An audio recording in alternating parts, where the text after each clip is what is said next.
उस रात अजय जो था कहीं से देर रात लौट रहा था कि रास्ते में जो है उसने एक ढाबा देखा। अब ढाबे को देख उसे ऐसा लगा कि उसे भूख लगी है, तो उसके बाद वो अपनी जो कार है वो साइड में रोक देता है। इसके बाद जो था अजय उस ढाबे पर जाता है, तो वहाँ पर अपने लिए कुछ खाना वगैरह ऑर्डर करता है।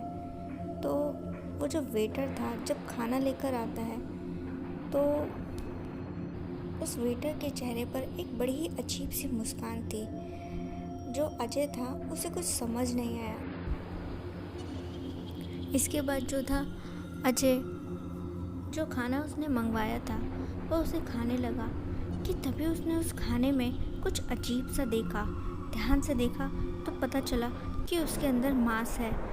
तो यहाँ पर अजय जो था वो बहुत ज़्यादा गुस्सा हो गया, क्योंकि वो शाकाहारी था और ये सब देखकर उसे इतना गुस्सा आया कि वो वेटर को वहाँ पर बुलाता है। तो जब वो वेटर को गुस्से से डांटने लगा तो अचानक ही वेटर जो था उसकी आंखें चमकने लगी थी। ऐसा लगता था कि वो कोई इंसान नहीं बल्कि भूत प्रेत है, जिसे देखने के बाद अजय डर गया था। और फिर तभी उसने देखा कि ढाबे का जो मालिक है वो उसी ओर आ रहा है। तो वो ढाबे के मालिक के पास गया और बोला कि तुम्हारा जो ये वेटर है ये इंसान नहीं बल्कि भूत है। तो इस पर वो ढाबे का मालिक कहता है, सिर्फ यही नहीं बल्कि मैं भी एक भूत हूँ। वहाँ पर दो दो भूतों को एक साथ देखने पर अजय की हालत पहले से ख़राब हो चुकी थी।